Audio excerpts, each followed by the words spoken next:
சப்பாத்திக்கு ஈஸியாகவும் ரொம்ப ரொம்ப டேஸ்டியாகவும் ஒரு முட்டை கிரேவி தான் பார்க்க போகிறோம். இது ரொம்பவே ஈஸியாக செஞ்சிடலாம்.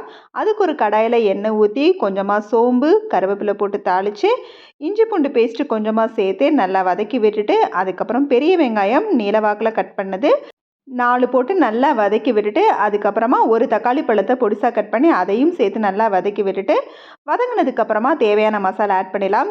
கரம் மசாலா, மஞ்சள் தூள், மிளகாய் தூள், தேவையான அளவு உப்பு போட்டு நல்லா வதக்கி விட்டுக்கலாம். ஒரு 2 நிமிஷம் நல்லா வதங்கினதுக்கப்புறமா கொஞ்சமாக தண்ணி சேர்த்து அந்த மசால் கொதிக்கிற வரைக்கும் ஒரு 5 நிமிஷம் கொதிக்க விட்டுக்கலாம்.